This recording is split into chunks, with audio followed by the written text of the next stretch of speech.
I am so looking forward to this conversation with our guest today. She's going to be talking about the different work that she does to up level and the dynamics of running her business with her husband, who is working in a 9 to 5. And I can totally relate to that because I am in a very similar situation. And she's also going to dive into mindset and energy and spiritual work and how this has played a role in her life and how she still uses these practices to keep everything in flow in her life and business. And we hear a lot about the masculine side of things of running a business and how you have to really hustle to reach levels of success. And I'm sure she's done some of those at times, but she's also really embraced the feminine side, the feminine energy to make sure that she's aligned with what she's doing. And our guest is the founder and creative director of Pinegate Road, which is a personal branding and website design agency. And she is also a life and business coach. And she has a podcast called the Aligned Business Podcast. So you can learn more about her on her website at pinegateroad.com, or you can find her on Instagram at Kelsey Kerslake. So welcome, Kelsey. I am so glad that you are here on the show, and I'm just so excited to dive into this conversation with you. Me too. Thank you so much for having me, Stephanie. You are so welcome. So let's tell everybody, how did you get started in your business? Because I know you were in corporate for a little while before you transitioned into entrepreneurship. So can you share that story a little bit? Yeah, absolutely. So I started my business actually when I was in grad school. So I went to undergrad and grad school for graphic design. And I started a blog when I was in grad school back in 2011. And I was also freelancing doing graphic design just because people would say, oh, you're a graphic designer. Can you do my logo? Can you edit this brochure, whatever. So I was taking on some of these side projects, and I started this blog as like a passion project as when I was in grad school. So that eventually turned into me building a community of amazing humans on the internet, as we do. And people started to ask me not about like, oh, can I sponsor this post and like that typical blogger stuff, because I don't think I actually made a really great blogger, but what they were noticing was the design work I was doing and the website design that I was doing. So I started building up this graphic design studio, a branding and web design studio, while I was getting my master's.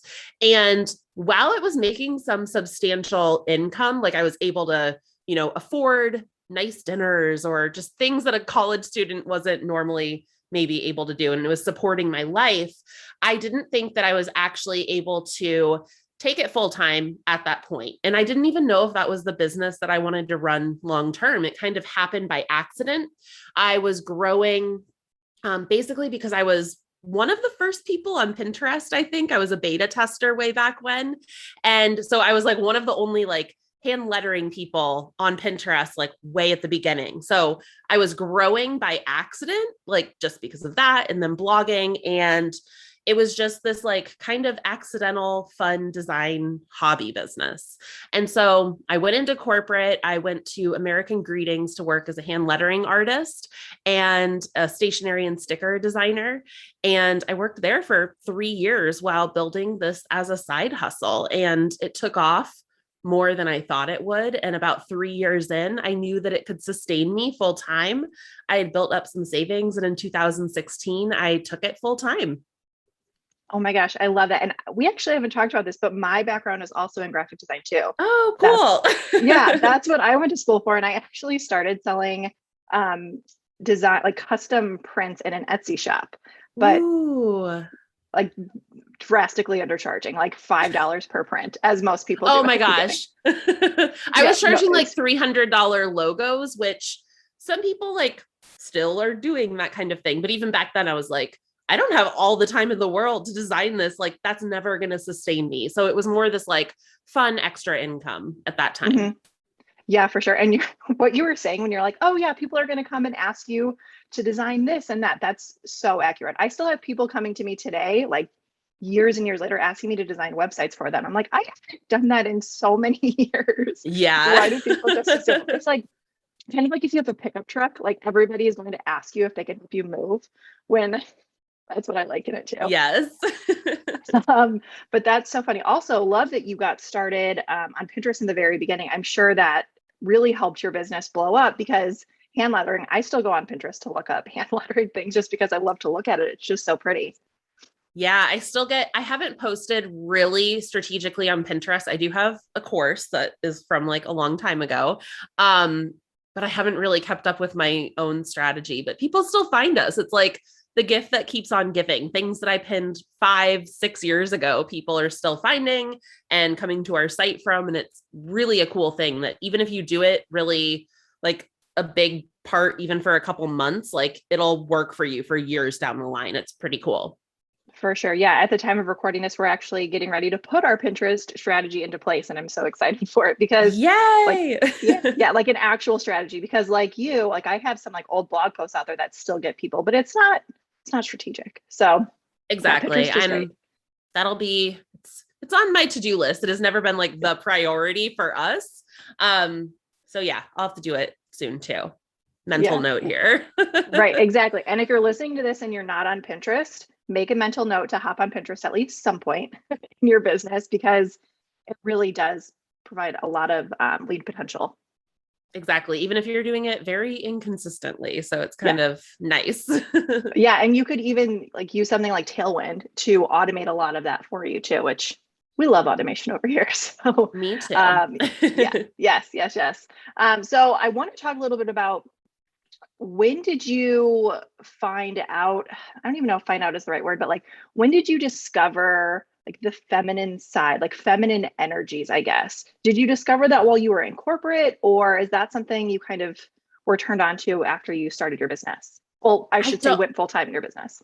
yeah, I don't think I knew the names of like feminine versus masculine energy and like how to actually talk about it, but I think I was inadvertently doing things that were in the feminine energy side without knowing it. Like I would get these intuitive hits. I would have this internal knowing that I was meant to do something and I would follow it. I just would allow certain things to come into place in my life. And I know now looking back on that, I'm like, oh, that was me totally tuning into that feminine side, just like the allowing and receiving and just like going with the flow. And I, it was just nice. Things just kind of came. Even me going to grad school, I just had this internal knowing. I think I was applying in 2009. So it was right after the recession back then, which feels like yesterday, but now I'm like, that was actually like over a decade ago. So that's crazy. And I remember being just like, I don't have enough skills to go get a job. I have to go to grad school. And that was it. I had like no other things that I was thinking about. I just knew I had to go. I did not have money to go. I was like, I will go $200,000 into debt. Like I am just going to go and allow things to happen and flow that will get me there. And a weird thing happened where I ended up going to Savannah College of Art and Design, which is a really expensive school. I got a scholarship there and I applied for a job to work in their athletic department. And I had no idea. I thought this would just be like some side gig. It paid for my school. Like, what in the world? Right. And so I was like freelancing. I like got a scholarship. It paid for the rest of my school. I got paid on top of that.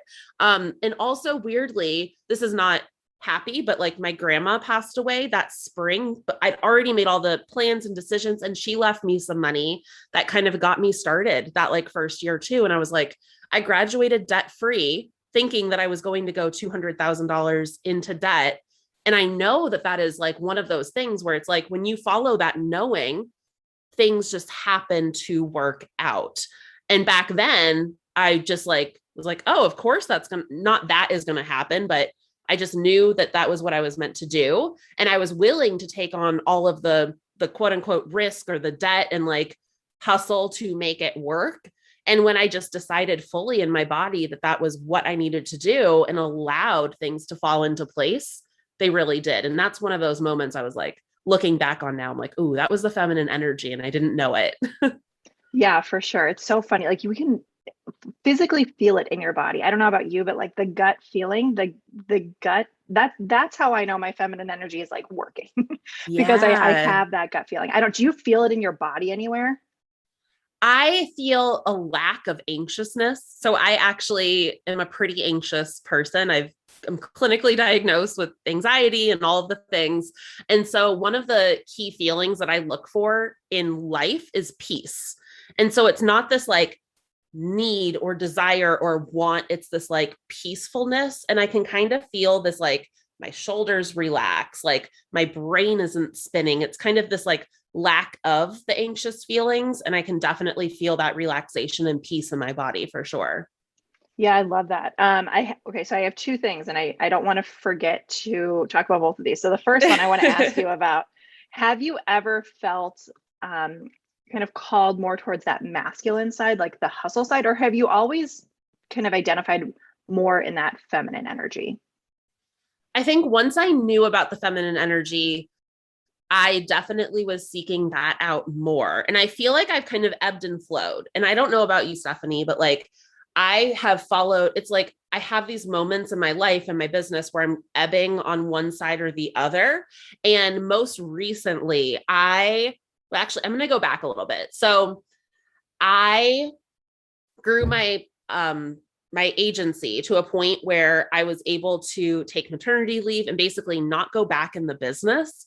And so I was in this place where I had a lot of free time and I was like, what is next for me? Like, what am I going to be doing? And I had a baby and all of these things. And I decided to go with my gut and enroll in this certification program for to become a life coach. I was just like, it was with a friend and I was just like so into everything that she was doing. And I was like, this is not even to become a coach. This is just because I'm really into what she's doing and I want more of that. And so I followed that feminine energy and I went into her program and got really deep into like the subconscious reprogramming and all of that kind of stuff. And I really tapped into that feminine side. And from that, the aligned business was born. And so I really followed like all of my intuitive nudges. I was journaling all the time. I was like, I need to create this program. And like everything was formed from this feminine energy of just like, what is coming up and what do I think feels best? I like did not rely on strategy whatsoever. It was like, what is my gut telling me? Let's do it. Right. And so I started growing this and it was like working, but I knew that there was this other side missing. And I was like, I've never done a webinar in my life. I've never done like a real email sequence. Like I should probably get some strategy going behind this because it's working well. And I really want to figure out how to take this to the next level. And so enter last year where I dove completely into the like hustle, masculine, like get everything strategized and in place and like org charts and sequences and paid ads and like all of this kind of stuff, which I enjoy, but it was like so in contrast of like what had got me there. And so this past summer, our business is growing, scaling, doing all the good things. And I was like, I'm really missing this feminine side. So I have basically decided to get back to that other side. And I have a new mentor and coach who is all about the feminine energy. And it's just been this good flip flop. So now I'm back. Does that answer your question? I'm like, I feel like it was just like a lot of story there. No, it doesn't. I like story. I think it helps to explain things better. But it's so funny because I am literally the exact opposite. I am like so masculine focused that I didn't even know what feminine energies were or was until last year. So during the pandemic and I don't know if it had to do with this new like heightened state of consciousness and it just kind of presented itself to me. Well, we're just going to go with that. That's what I'm assuming it was. It's like yes. The age of Aquarius happening. Yeah. Yeah. Exactly.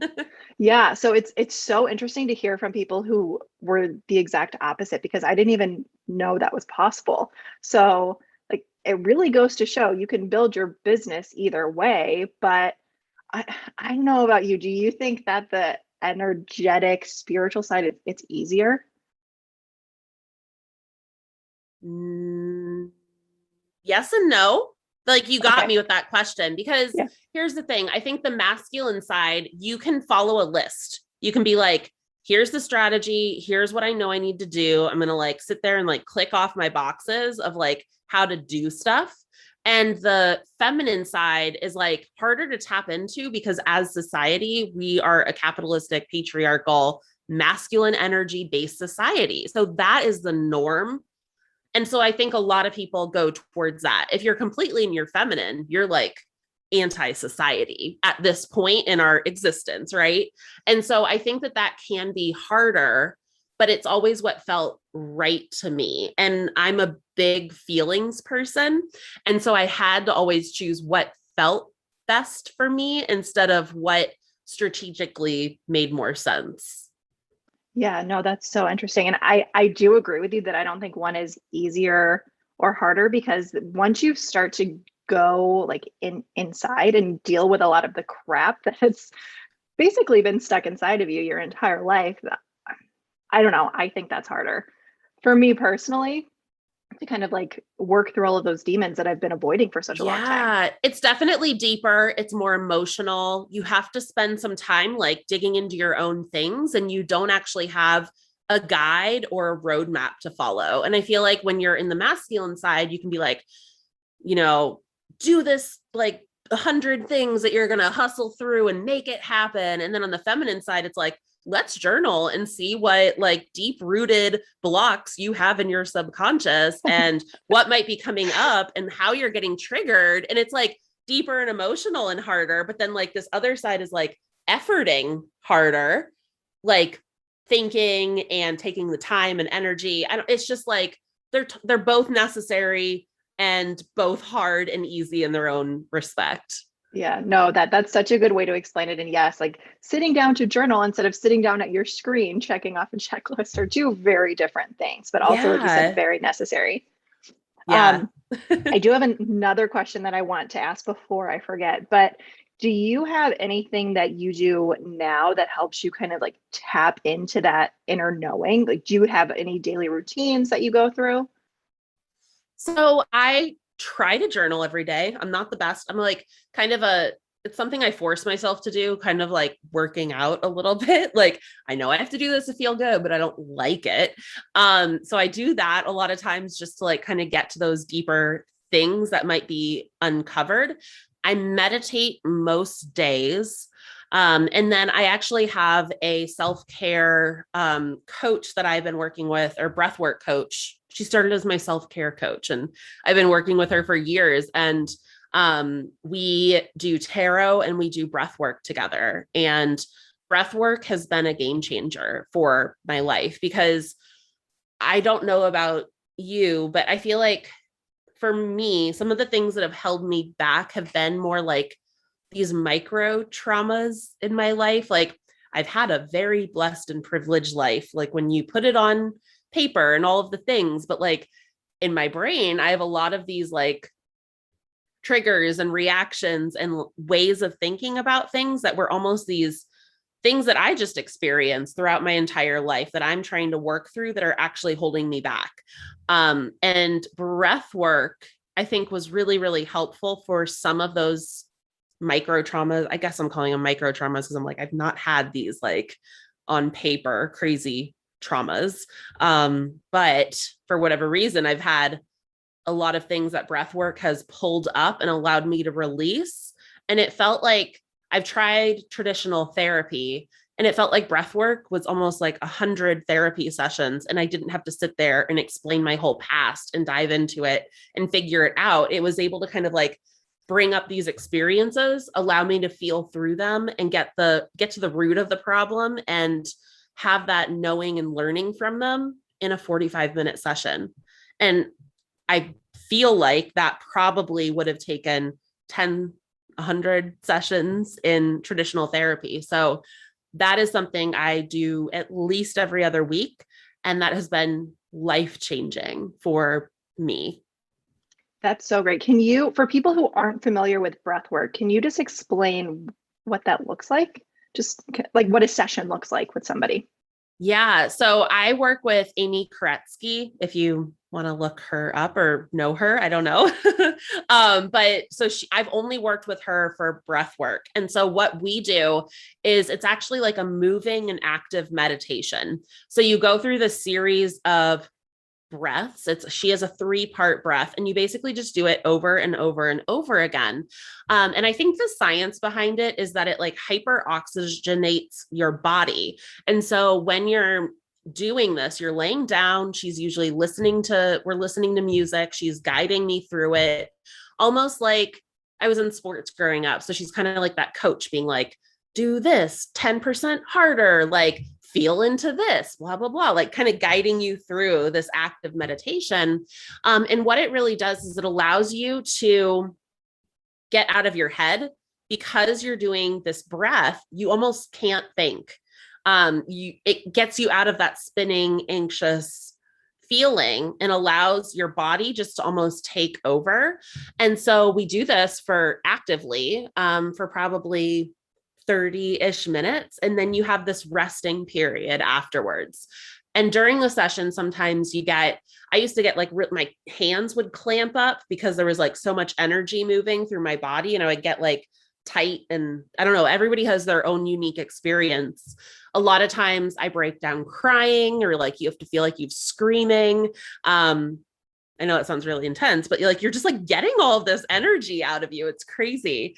And so at the end, you sit there and you just like are buzzing and you're calm, and you just like let the messages and intuition come. And usually during the session, some things will come up that are really like, those triggers or those blocks or things like that. And then during that rest period, you're usually getting some internal intuitive hits that help you diagnose what was going on and have some realizations. And I always walk away from every session having just felt so much better about what I'm working through, or having some answers or next steps, or I've had visualizations before about certain things. And it's just a really cool experience. Yeah, thank you for explaining that. And you explained that perfectly. That was a great explanation, because I've done breath work a couple of times, but I do want to start getting into it more, because like you said, that it's I get a tingly feeling like all over, and it's kind of like you could literally feel the energy moving through you, which I think is very cool. And I'm going to get the details for Amy. I'm going to put those in the show notes too, so people can go check her out if they want to. Absolutely. Yeah, but I want to talk a little bit about, I guess, the past year, because I know that this has been a pretty unusual year. I know you have, at the time of recording this, you have a 2.5-year-old, you have your husband who is also working a 9 to 5. Now, when COVID happened, how was everything kind of changed for you? Because you were going in this flow state for a while, and then COVID happened and it kind of like blew everything up for you, right? Yeah.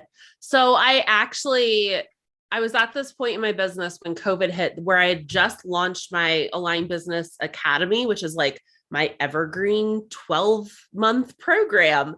And then I launched that in that iteration, January 2020. So I was only like 2 months in, 3 months in, and then pandemic.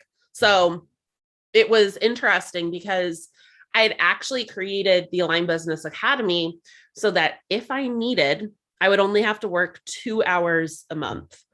And so I was also in my agency. I work about 15 to 30 minutes a week in my agency. And so I was at this weird point where I'm like, I have all of this time and space to do this extra work if I want to, but I don't have to. And so it was really interesting because pandemic hit, and we obviously like took our son out of daycare. I've always worked like it's the pandemic and just have always stayed at home. So my life didn't really change, but it was really weird having my husband home from his 9 to 5 and like being home with him and being home with the baby and trying to like keep the baby quiet while my husband's working. And like that caused a lot of anxiety in my life. And so I was only working during nap times, and I was still able to grow and scale my business during that time, which I'm just really thankful. I weirdly built my business in that way before pandemic even hit. So I didn't have to do too much adjusting. It just kind of put on hold some of the growth I really wanted to experience and some of the extra things that I was doing. But I did have a team of coaches that I was working with that were supporting our clients. And I just had to come to the group sessions and lead those 2 times a month. but yeah, it was really weird having my husband home. And I think that summer I was finally over it and I was like, we need to find a nanny or something. Like, I can't keep doing this. I just needed like my own time. That was pretty much it. And so this is another weird feminine energy thing that I do. When I need support or I want to figure out like, I feel like I want this situation to happen. And so I decided, I was like, what would the dream situation be like if I could pick anything during this time? And so I'm immune compromised as well. So I was like, I need somebody who is also being really safe in COVID. I'd like to pay $15 or under per hour. I'd ideally like to have 2 days a week where I have full, just like days where I can work, and I'd like them to live close to me. That's pretty much like, that was what I needed. And so I put it out onto Nextdoor, that app, and I was like, hey, here are all of the things that I'm looking for in somebody. Do you know anybody who fits this? Literally within like an hour, a neighbor four houses down from me was like, I live 4 houses down from you. Can I stop by? Like, this sounds perfect. I already nanny another family who has me 3 days a week. And so I have 2 days open. All of my kids just graduated from high school and went to college. I've been a daycare person and nanny for like my whole life and raised 3 children. Like, I love children. I love kids. And like, I have all this free time. I'd love to stop by and meet you. I was like, okay. And so she came like an hour later and we found our nanny, and now we actually nanny share with that other family. So we all do 4 days a week now. And my son has a little friend during the pandemic. They all go to my nanny's house, which is walking distance from me. Like, we get to like hold his hand and walk down the street and like drop him off at Melissa's. And it was just like the dreamiest, best situation ever. Oh my gosh, I need to manifest something like that in my life. Yeah. My life is not going that way right now. We were talking about this before, but we've gone through 3 nannies in the past year, and it has been such a nightmare. So I don't know how this happened, but I was like, I'm just going to put it out there. I was like, here's my dream situation. And it just happened. And it's like still working out a year and a half later. It's nuts. yeah, no, that's amazing. I need to do that.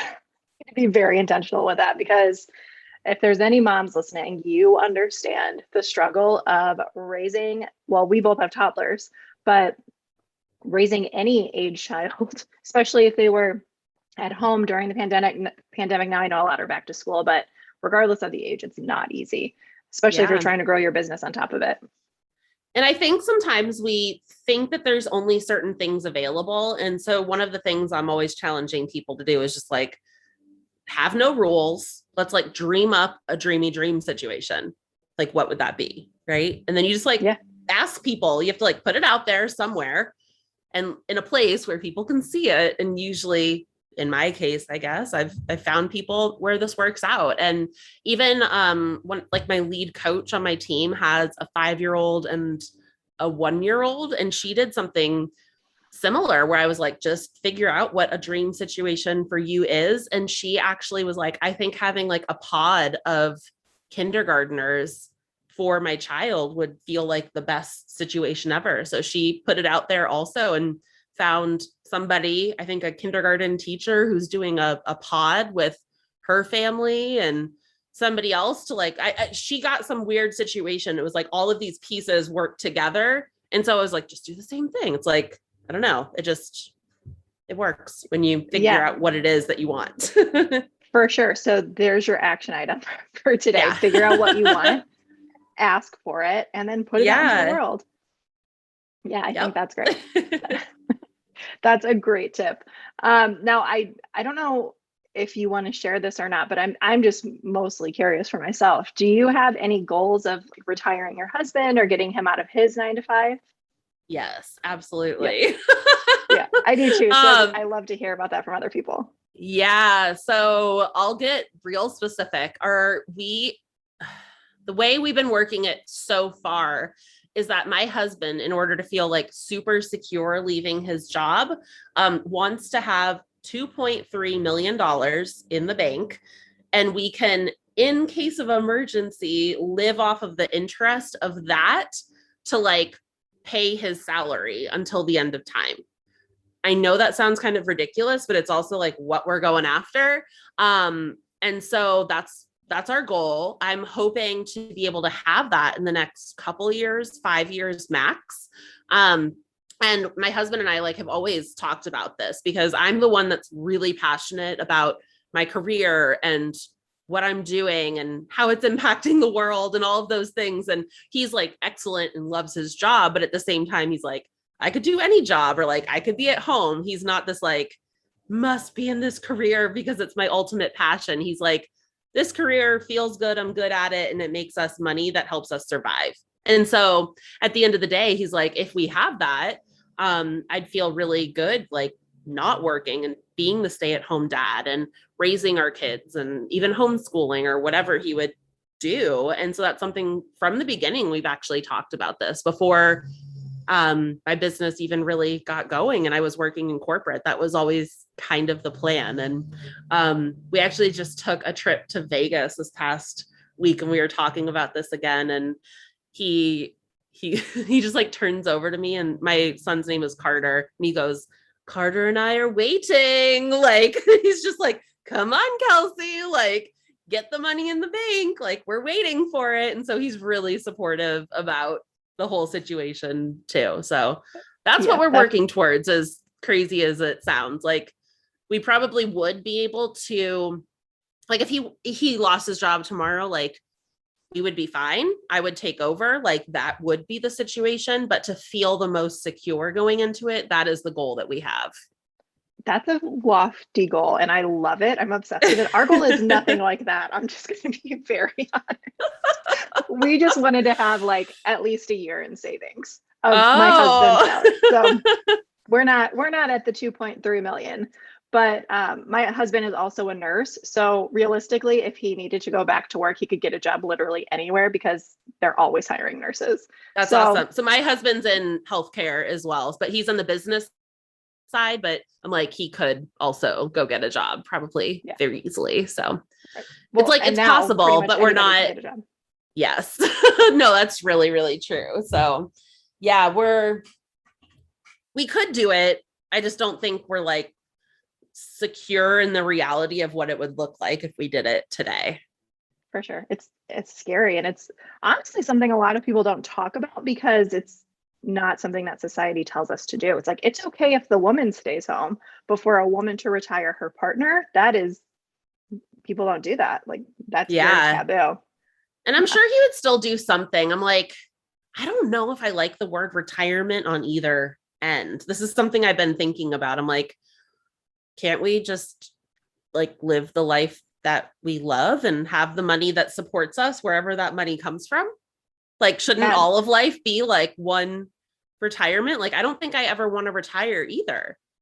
Yeah. Oh, but not like, you know what I mean? Like, it's just like, I want to always be living the best life that I can at any given point. Like, I don't want to call it this like retirement. I'm going to stop working. Like, I think even if my husband leaves his job and is like the primary parent in our household, he would still take on consulting things or do things that would bring in money potentially. That's something recently I'm like, I don't know if I like the word retirement anymore. It's just, let's just have the financial security to do whatever we want in life. Yeah, no, I fully agree with that. What other word do you use? I don't know. I don't know if there is a word for it. Live your best life. Live your best life. With financial ease and freedom, and you don't have to worry about. I mean, it's like I use the word retirement too, but it's just something I'm like, like really need to be thinking about that. And what is this? Financial independence? I think people are calling it that. Yep. Yeah, that works well too. Yeah, my husband always jokes. He's like, "You're never going to retire in a traditional sense." And I was like, "Why would I? I love what I do. Why would I ever want to stop working? Who wants to stop working?" I get it. I don't know if other people would. People are like, I can't wait to stop working. I'm like, I love what I do. I know my mom's been ready to retire. She's in a corporate position. She's been there for like 35 years. So she's like, I was ready to retire years ago. And I was like, I never want to retire, but Yeah. totally different, like generations, I guess. Yeah, totally. Yeah. So I don't want to keep you too much longer because this has been such a great conversation, and I don't want to keep the audience hanging on any longer because I know that we're all busy. We all have lives to get back to, but I think that this was such a good conversation to have, not only talking about financial independence in our lives, but also I'm so glad that you talked more about the energetic side of things because I don't feel like people are talking about it enough. But before we go, is there anything else that you wanted to add or like any advice that you want to give people to start to maybe tap into that feminine side, get more spiritual in their lives or businesses? Yeah. So I would say like the biggest tool that has been helpful for me is just starting to meditate if you haven't meditated, because that allows you to actually create that space between your thoughts and your intuition. And so you start to actually see the difference between like, what are these thoughts that are just programmed in my head and always there versus what is my gut telling me? What is my heart telling me? What is my intuition telling me? So I think that if you haven't done that, starting to meditate, it'll help you tune into that a little bit more so you can start to realize those intuitive nudges. And then the second thing is really defining who future you is. This is something I do all of the time inside of my life. And then like with our students and things like that, it's like a year from now, where do you actually want to be? Really think about that. Do you want your husband to be retired or financially independent, or your partner? Do you want to be that way? Do you want to get out of the 9 to 5 that you're working? Do you want to have your own business? How many hours do you want to be working in your business? Do you want to have a family? Like, what do you want that to look like? What do you want your days to look like? And getting really clear on that. And then thinking to now that every single decision that you're making, what you're investing in, what you're choosing to do in the mornings, what time you're waking up, how you're spending your energy, what food you're eating, like literally every single decision should be in alignment with that future version of you, because that is how you actually get there over time. And it's going to feel really uncomfortable and scary and weird at first because you're actually physically changing who you are and how you make decisions. But that change is actually what makes you become that future version of you. And so this can be really hard because it's just not what we're used to. But I'm always making decisions from that future state. For example, like we hired a bunch of people this summer that I'm like, right now we can reach our $1 million year in the business, like with the team that we have, but I'm actually making decisions from a $10 million business owner. And so I'm like, what does $10 million Kelsey do? Like, she sure as hell is not the one on sales calls. She is not the one managing the team day to day. So I'm doing things now that are setting me up. Like, even though it might be a little bit less profitable, I'm training more team and spending more time managing the team. We're setting things up right now so that I can get to $10 million Kelsey. And so I'm making decisions every single day in alignment with that vision. And I think there are so many times people are just making decisions or like letting their days happen to them. So getting, clear on who that future version of you is, or even like a small idea of who that is and taking steps forward, will really get you a long way in being there eventually. Yeah, that's so good. I do the same thing with my clients, but I call it your you 2.0. So, like, who is that 2.0 next level version of yourself that you want to be? Make decisions from Yeah, that state, from that person. Because if you're going to continue making decisions and operating from your current state that you're in right now, you're not going to get to that 2.0 level, right? Yeah, that's when it gets exactly. uncomfortable. Yeah, especially It's in entrepreneurship too. yeah, it's always scary and weird and you don't want to do it. And that's exactly why it's hard. Exactly, um, exactly. It's outside of your cozy little comfort zone. yeah. And it can look really easy from the outside. Like people can be like, oh, you just built this business and blah, blah, blah, blah, blah, and like make that money. And I'm like, yeah, but it took like 10 years of really uncomfortable decisions to get here. Yeah, yeah. I've been working in this business for 5 years, and people are like, "Oh, you," just making whatever kind of comments like they're Yeah. talking about. And I was like, "Yeah, but do you realize how many uncomfortable positions I had to put myself in over these Yep. past 5 years? There's no such thing as an overnight success. I don't care what anybody No. says." Absolutely Yeah, not. And if there is, then they don't have that resiliency built up in order to sustain that. very true. That's a great point. Yes. Yeah. Very accurate. Yes. Amazing. Thank you so much for sharing that final point. That was so helpful. I know that was helpful for people listening. That was great. So Awesome.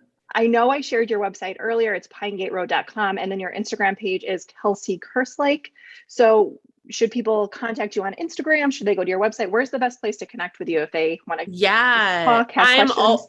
If they just want to hang out and talk, I'm always on Instagram. That's like my favorite place to be. And then I also have my team member, Beth, there too, who's also like basically a me, but you'll always know you're talking to her because she says that she's Beth.